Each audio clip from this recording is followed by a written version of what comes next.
Hello everyone, a very very good morning to all of you. नमस्कार दोस्तों, मैं हूं कुंदन जायसवाल और बहुत बहुत स्वागत है आपका सरकारी परीक्षा के इस डेली करंट अफेयर्स वाले सीरीज में। दोस्तों, हमेशा की तरह आज भी मैं आपके साथ जो है डेली करंट अफेयर्स के कुछ मोस्ट एक्सपेक्टेड और इंपॉर्टेंट क्वेश्चन डिस्कस करने वाला हूं। तो मेरे साथ वीडियो के लास्ट तक जरूर बने रहिएगा और कोशिश कीजिएगा कि जो भी इंफॉर्मेशन मैं यहाँ आपके साथ डिस्कस कर रहा हूँ उसे या तो अच्छे से रिवाइज कर ले या तो कहीं नोट डाउन जरूर कर ले। और अगर आपने पिछली करंट अफेयर्स की कोई भी वीडियो नहीं देखी है तो आप इस चैनल के करंट अफेयर्स वाले प्लेलिस्ट में जाके आप करंट अफेयर्स के सारे वीडियोज आप देख सकते हैं। करंट अफेयर्स ही नहीं, यहाँ तक कि हमारे इस चैनल के प्लेलिस्ट में सारे एग्जाम्स के वीडियोज, पीवाईपी के वीडियोज और लाइव क्लासेस के वीडियोज भी आपको अवेलेबल मिलेंगे। तो आप कोशिश करें कि आप उन सारे वीडियोज को भी एक बार जरूर देखें, क्योंकि आप एक एग्जाम की तैयारी कर रहे हैं और आपके एग्जाम के पॉइंट ऑफ व्यू से जो है सारे के सारे आप यहाँ पे जितने भी वीडियो डाले गए हैं वो आपके लिए काफी ज्यादा इंपॉर्टेंट है। तो बिना देर किए इस सीरीज को आगे बढ़ाते हैं और देखते हैं हमारा आज का फर्स्ट मोस्ट इंपॉर्टेंट क्वेश्चन।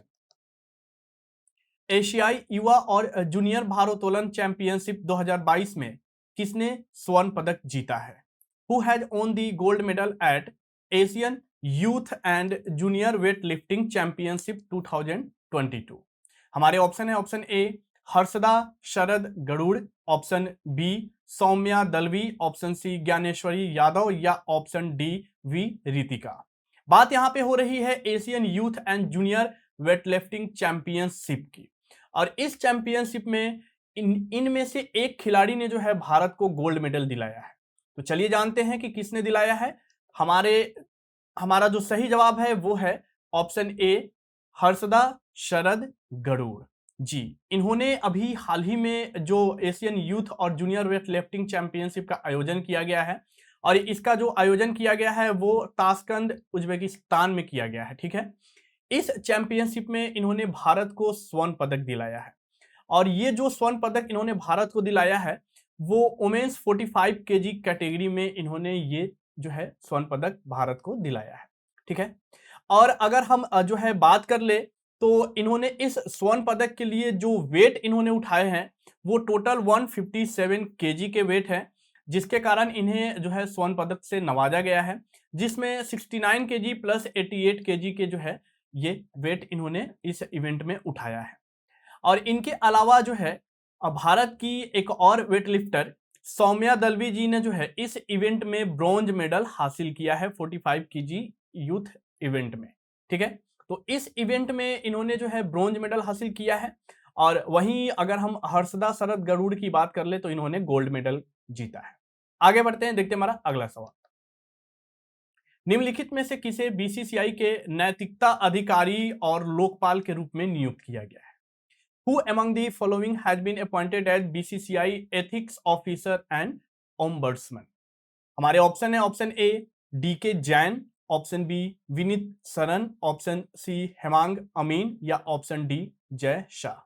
सही जवाब देख लेते हैं। सही जवाब है ऑप्शन बी विनीत सरन जी। विनीत सरन जी अभी हाल ही में बीसीसीआई के नैतिकता अधिकारी और लोकपाल के रूप में इन्हें नियुक्त किया गया है। अगर हम इनकी जो है फॉर्मर पोस्ट की बात कर ले तो ये सुप्रीम कोर्ट के फॉर्मर जज भी रह चुके हैं, साथ ही साथ ये उड़ीसा हाई कोर्ट के भी जो है ये चीफ जस्टिस रह चुके हैं। इसके अलावा इन्होंने जो है कर्नाटक और इलाहाबाद हाई कोर्ट में जज के रूप में भी इन्होंने काम किया हुआ है। और अभी जो है इन्हें बीसीसीआई के नैतिकता अधिकारी और ओम्बड्समैन के रूप में इन्हें नियुक्त कर लिया गया है, ठीक है। और इन्होंने जिनका जो है जगह लिया है उनका नाम है डी के जैन। यानी इससे पहले बीसीसीआई के जो ओम्बड्समैन और नैतिकता अधिकारी के पद पे बने हुए थे वो बने हुए थे डी के जैन। इन्होंने इनकी ही अभी हाल ही में जो है जगह ली है, ठीक है। अब बीसीसीआई के बारे में कुछ जो है इंपॉर्टेंट इंफॉर्मेशन देख लेते हैं। तो बीसीसीआई की जो फाउंडेशन की गई थी वो दिसंबर 1928 में की गई थी, ठीक है। बेसिकली बीसीसीआई जो है भारत के जो क्रिकेट कंट्रोल बोर्ड है उसके लिए ये जिम्मेदारी जो है बीसीसीआई को सौंपी गई है। तो इसी की इस ऑर्गेनाइजेशन की जो फाउंडेशन हुई है वो 1928 में हुई है। और इसके जो अभी प्रेजेंट जो प्रेसिडेंट है वो सौरभ गांगुली है, भारत के ये पूर्व कप्तान रह चुके हैं। और वाइस प्रेसिडेंट जो है वो राजीव शुक्ला जी हैं, और इसके जो सेक्रेटरी के पद पे जो नियुक्त किए गए हैं वो जय शाह नियुक्त किए गए हैं। आगे बढ़ते हैं, देखते हैं हमारा अगला सवाल। यूरो मनी द्वारा किस बैंक को विश्व का सर्वश्रेष्ठ बैंक नामित किया गया है? Which bank has been named as the world's best bank by Euromoney? हमारे ऑप्शन है, option A industrial and commercial bank of China limited, option B bank of China limited, option C DBS bank limited, या option D JP Morgan Chase bank. सही जवाब देख लेते हैं, सही जवाब है option C DBS bank limited. जी, यूरो मनी एक जो है मैगजीन है, इस मैगजीन के अनुसार जो है डीबीएस बैंक लिमिटेड को जो है वर्ल्ड बेस्ट बैंक के रूप में नामित किया गया है। ठीक है, और इसे सिर्फ वर्ल्ड बेस्ट बैंक ही नहीं बल्कि वर्ल्ड बेस्ट डिजिटल बैंक भी जो है नामित किया गया है वर्ष 2021 के लिए। ठीक है, और अगर हम डीबीएस बैंक की बात कर ले तो ये प्रेजेंटली एक एशियन बैंक है, यानी कि पूरे एशिया में इसके जो है ब्रांचेस बिखरे हुए हैं। लगभग 18 जो है सिटीज में इसके ब्रांचेस अवेलेबल है, और इसकी जो हेडक्वार्टर है वो सिंगापुर में है। ठीक है, इस बैंक को जो है, जो बैंक की कैटेगरी में जो सबसे हाईएस्ट रेटिंग होते हैं पूरे वर्ल्ड में, वो भी मिला हुआ है। इस रेटिंग को बोला जाता है AA एंड AA1। ठीक है, इस रेटिंग को जो है उसी बैंक को दिया जाता है जो पूरे विश्व में सबसे सर्वश्रेष्ठ जो है जिस बैंक का प्रदर्शन होता है। तो इस बैंक को ये रेटिंग जो है मिल चुका है। और अगर हम जो है इसकी एक और उपलब्धि की बात कर ले तो इस बैंक को एक और उपलब्धि के रूप में जो है ग्लोबल फाइनेंस के द्वारा जो है 2009 से लेके 2021 तक इसे सेफेस्ट बैंक इन एशिया के रूप में दर्ज किया गया था। आगे बढ़ते हैं, देखते हैं हमारा अगला सवाल। तमीम इकबाल ने T20 अंतरराष्ट्रीय क्रिकेट से संन्यास की घोषणा की है, वह किस देश की क्रिकेट खिलाड़ी है? Tamim Iqbal has announced his retirement from T20 internationals. He is a cricket player of which country? हमारे ऑप्शन है, option A Pakistan, option B Bangladesh, option C Sri Lanka, या ऑप्शन डी दक्षिण अफ्रीका। सबसे पहले बात यहां पे हो रही है तमीम इकबाल जी, और इन्होंने जो है अभी हाल ही में अपने रिटायरमेंट की जो है अनाउंसमेंट कर दी है। आपसे यहां पूछा जा रहा है कि ये किस देश के खिलाड़ी है, तो सही जवाब देख लेते हैं। सही जवाब है ऑप्शन बी बांग्लादेश। जी, तमीम इकबाल जी जो है ये बांग्लादेश के ओडीआई कैप्टन हैं। इन्होंने अभी हाल ही में ये अनाउंसमेंट की है कि ये T20 इंटरनेशनल फॉर्मेट से ये संन्यास ले रहे हैं, और इन्होंने जो क्रिकेट जगत में अपना पदार्पण किया था वो 2007 में किया था। ठीक है, इन्होंने T20 में जो डिबेट किया था वो 2007 में किया था। और अगर हम इनकी रिटायरमेंट की बात कर ले तो अभी तक जितने भी बांग्लादेश में खिलाड़ी रिटायर्ड हुए हैं उनमें से ये तीसरे नंबर के खिलाड़ी है जिन्होंने T20 मैच में सबसे ज्यादा रन बनाए हैं। यानी इनसे जो है ज्यादा रन बनाने वाले बांग्लादेश के मात्र 2 ही खिलाड़ी है जो रिटायर्ड हुए हैं। ठीक है, और इनकी एक और उपलब्धि की बात कर ले तो ये बांग्लादेश के इकलौते ऐसे बल्लेबाज है जिन्होंने जो है T20 मैच में शतक लगाया हुआ है। बांग्लादेश के जो है एक मैच था ओमान के साथ, इस मैच में इन्होंने T20 मैच में 103 नाबाद रन मारे थे, और इस रिकॉर्ड के साथ ये बांग्लादेश के पहले ऐसे जो है बल्लेबाज बन गए थे जिन्होंने T20 मैच में जो है शतक लगाया है। आगे बढ़ते हैं, देखते हैं हमारा अगला सवाल। दक्षिण कोरिया के चांगवोन में आयोजित ISSF विश्व कप में पुरुषों की स्कीट स्पर्धा में स्वर्ण पदक जीतने वाले पहले भारतीय निशानेबाज कौन बने हैं? Who has become first Indian shooter to win the gold medal in the men's skeet event at the ISSF World Cup held in Changwon, South Korea? जी, यहां पे जो बात हो रही है वो हो रही है कि अभी ISSF वर्ल्ड कप जिसका आयोजन चांगवान साउथ कोरिया में किया गया है, इस वर्ल्ड कप में स्कीट इवेंट में स्वर्ण पदक जीतने वाले पहले भारतीय कौन बन गए हैं?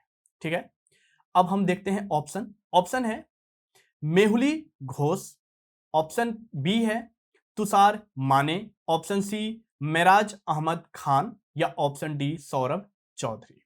सही जवाब है Meraj Ahmad Khan.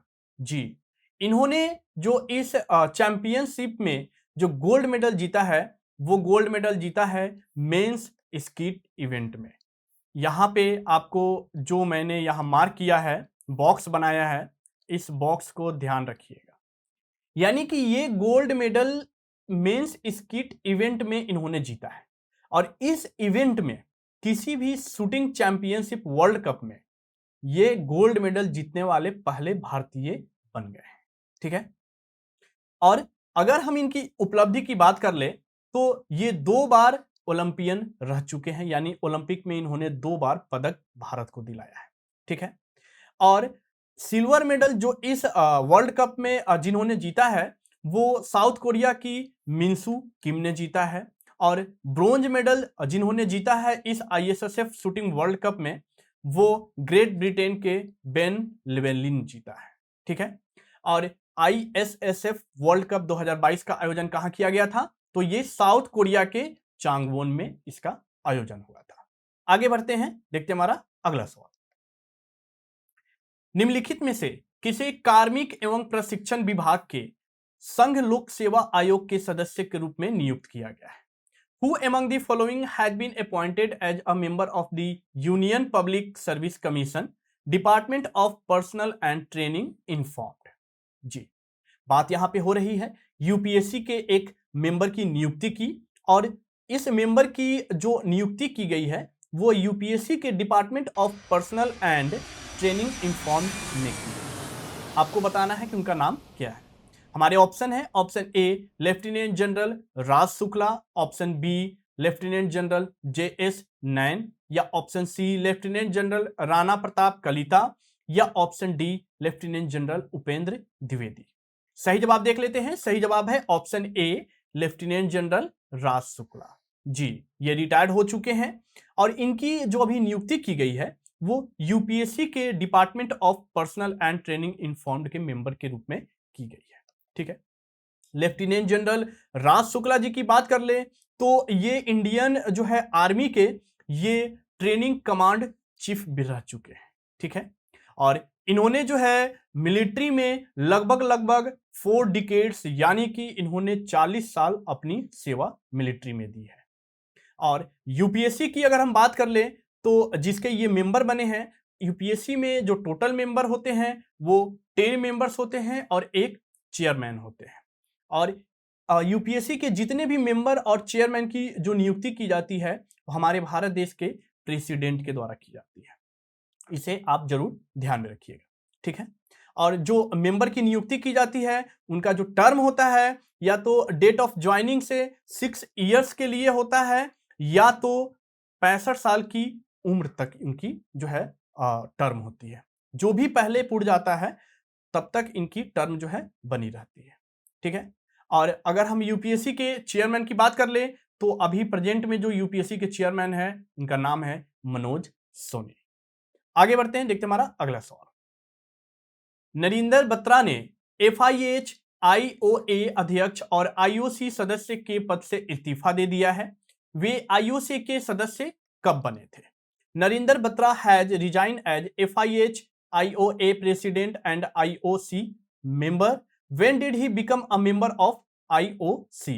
Our option is 2019 यानी कि 2019, 2020 यानी कि 2020, 2021 यानी कि 2021, 2022 यानी कि 2022।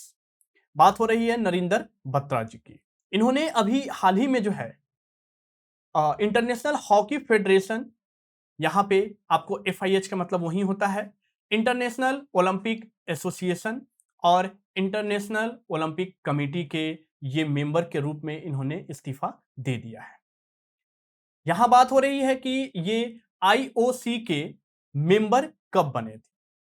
सही जवाब है ऑप्शन ए 2019 यानी कि 2019। जी, ये जो IOC के मेंबर बने थे ये 2019 में बने थे। ठीक है, और इन्होंने ये तीनों पद से एक साथ जो है इन्होंने अभी हाल ही में इस्तीफा दे दिया है। ठीक है, और अगर हम बात कर ले यहाँ पे कि इंटरनेशनल हॉकी फेडरेशन के ये प्रेसिडेंट जो है पहली बार 2016 में बने थे और अभी पिछले साल ही जो है इनकी सेकेंड टर्म के लिए नियुक्ति की गई थी, ठीक है। और वहीं अगर आईओसी के मेंबर की बात कर ले तो ये आईओसी के मेंबर 2019 में, ठीक है। और इन्होंने एक साथ जो है इस तीनों पोस्ट से इन्होंने एक बार में अभी हाल ही में रिजाइन दे दिया है। और जैसा कि मैंने बताया कि FIH का मतलब होता है इंटरनेशनल हॉकी फेडरेशन, IOA का मतलब होता है इंडियन ओलंपिक एसोसिएशन और IOC का मतलब होता है इंटरनेशनल ओलंपिक कमेटी। ये तीनों के जो है ये जुड़े हुए थे और इन्होंने हाल ही में अभी इस तीनों के जो भी पद थे उनसे इस्तीफा इन्होंने दे दिया है। आगे बढ़ते हैं, देखते हैं हमारा अगला सवाल। किस राज्य ने लुप्त प्राय प्रजाति काला हिरन की रक्षा के लिए गोदावरी द्वीप पर पहली बार काला हिरन सर्वेक्षण शुरू किया है?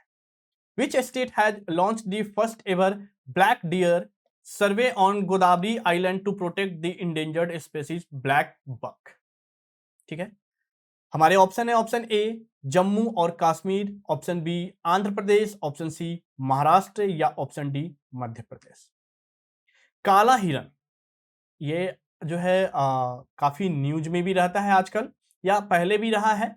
काला हिरन यानी कि ब्लैक बक, इसकी जो है संरक्षण के लिए अभी हाल ही में इनमें से एक राज्य के द्वारा जो है एक सर्वेक्षण शुरू किया गया है।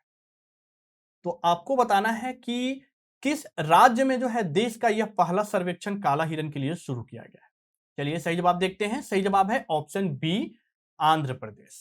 जी, आंध्र प्रदेश में ये सर्वेक्षण शुरू किया गया है और बेसिकली ये सर्वेक्षण जो है आंध्र प्रदेश के स्टेट वाइल्ड लाइफ डिपार्टमेंट के द्वारा शुरू किया गया है। इस सर्वेक्षण में आंध्र प्रदेश के जो गोदावरी आइलैंड के आसपास के एरिया है जैसे डोलेश्वरम और यनम, इनके बीच जितने भी काले हिरन जो है पाए जाते हैं, ये तो एक जो है विलुप्त जो है होने के कगार पे ये जानवर है, इसीलिए इसका जो है सर्वेक्षण किया जा रहा है ताकि इसको जो है प्रोटेक्ट किया जा सके। इसके नंबर के जो है डेटा निकाले जा रहे हैं और जितने भी है उसको संरक्षित करने की कोशिश की जा रही है। और इस तरह का जो काले हिरन के लिए ये सर्वेक्षण शुरू किया गया है, ये देश का पहला सर्वेक्षण है जो कि आंध्र प्रदेश में शुरू किया गया है। आगे बढ़ते हैं, देखते हैं हमारा अगला सवाल। 2028 ग्रीष्मकालीन ओलंपिक और पैरा ओलंपिक खेलों की मेजबानी किस देश को सौंपा गया है? Which country has been assigned to host the 2028 summer Olympic and para Olympic games? हमारे ऑप्शन है option A Paris France, option B Los Angeles संयुक्त राज्य अमेरिका, ऑप्शन सी टोक्यो जापान या ऑप्शन डी शंघाई चीन। सही जवाब देख लेते हैं। सही जवाब है ऑप्शन बी लॉस एंजल्स संयुक्त राज्य अमेरिका। लॉस एंजल्स एक संयुक्त राज्य अमेरिका का एक शहर है और इसी शहर में जो है 2028 ग्रीष्मकालीन ओलंपिक और पैरा ओलंपिक खेल जो है ये किए जाएंगे। यानी कि जो 2028 में होने वाले ओलंपिक गेम्स है या पैरा ओलंपिक गेम्स है उसकी मेजबानी जो है अमेरिका के लॉस एंजल्स को सौंप दी गई है, ठीक है। और जो पैरा ओलंपिक गेम्स और ओलंपिक गेम्स की जो तारीख तय की गई है वो 14 जुलाई 2028 से लेकर 30 जुलाई 2028 तक की गई है। और अगर हम जो है लॉस एंजल्स की बात कर ले तो ये पहली बार नहीं है जब लॉस एंजल्स संयुक्त राज्य अमेरिका के शहर को जो है ओलंपिक्स और पैरा ओलंपिक्स की जिम्मेदारी दी गई है। इससे पहले जो है 1984 और 1932 में जो है लॉस एंजल्स में ही जो है ओलंपिक्स का आयोजन किए गए थे, ठीक है। और अब बात आती है हमारे नेक्स्ट ओलंपिक्स की, यानी कि 2024 में होने वाले ओलंपिक्स की। तो आपको इसके बारे में भी इंफॉर्मेशन जरूर होना चाहिए क्योंकि 2024 में जो समर ओलंपिक्स गेम्स होने वाले हैं वो फ्रांस के पेरिस में इसके आयोजन किए जाएंगे। आगे बढ़ते हैं, देखते हैं हमारा अगला सवाल। निम्नलिखित में से कौन सा बंदरगाह भारत का पहला 100% मालिकाना हक वाला प्रमुख बंदरगाह बन गया है? Which of the following port has become the first 100% landlord major port of India? हमारे ऑप्शन है ऑप्शन ए जवाहरलाल नेहरू बंदरगाह नवी मुंबई, ऑप्शन बी मुंद्रा बंदरगाह कच्छ, ऑप्शन सी श्यामा प्रसाद मुखर्जी बंदरगाह कोलकाता या ऑप्शन डी दीनदयाल बंदरगाह कांड का। तो यहां बात हो रही है कि इनमें से कौन सा बंदरगाह जो है वो भारत का ऐसा जो है पहला बंदरगाह बना है जिसे 100% मालिकाना हक जो है सौंप दिया गया। चलिए सही जवाब देख लेते हैं। सही जवाब है ऑप्शन ए, जवाहरलाल नेहरू बंदरगाह नवी मुंबई। जी, ये महाराष्ट्र में सिचुएटेड है ये बंदरगाह, और यही भारत का पहला 100% मालिकाना हक वाला ये बंदरगाह बन गया है। ठीक है, और ये जो बंदरगाह पे जो भी ऑपरेशन किए जाएंगे ये पीपीपी मॉडल पे जो है ये ऑपरेशन आधारित होंगे। अब अगर बात हम कर रहे हैं पीपीपी मॉडल, तो इसके लिए आपको हमारे सरकारी परीक्षा के वेबसाइट पे आना पड़ेगा और वहां पे इसके बारे में आप डिटेल जो है इंफॉर्मेशन पढ़ पाएंगे, क्योंकि हमारे पास यहाँ पे वक्त कम है और हम जो है चाहते हैं कि मिनिमम टाइम में आपके जो है 10 क्वेश्चन आपके साथ डिस्कस कर ले, ताकि आपका ज्यादा टाइम जो है वेस्ट ना हो। ठीक है, तो इसको समझने के लिए आप हमारे सरकारी परीक्षा के वेबसाइट पे आके जो है इसकी फुल डिटेल्स आप वहां से देख सकते हैं।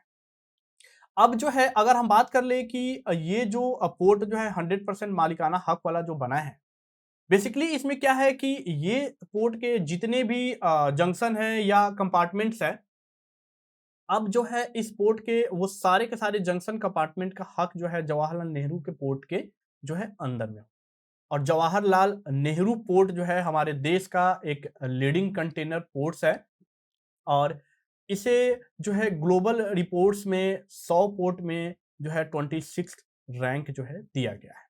ठीक है, तो दोस्तों ये थे हमारे आज के कुछ टॉप करंट अफेयर्स जो आपके एग्जाम के लिए इंपॉर्टेंट और मोस्ट एक्सपेक्टेड थे। अगर आप इसकी फुल डिटेल्स पढ़ना चाहते हैं या और जो है करंट अफेयर्स पढ़ना चाहते हैं तो आप हमारे सरकारी परीक्षा के वेबसाइट पे विजिट कर सकते हैं। वहां पे आपको अलग अलग फॉर्म में करंट अफेयर्स के साथ साथ मॉक टेस्ट, क्विज और काफ़ी जो है करंट अफेयर्स के प्रीवियस वीडियोज भी अवेलेबल किए जाते हैं। अगर आप किसी भी सोशल मीडिया से जुड़े हैं, चाहे वो फेसबुक, टेलीग्राम, इंस्टाग्राम कुछ भी हो, तो हम वहाँ भी अवेलेबल है। आप हमसे वहाँ भी जुड़ सकते हैं, लाइक कर सकते हैं, शेयर कर सकते हैं और हमें फॉलो कर सकते हैं।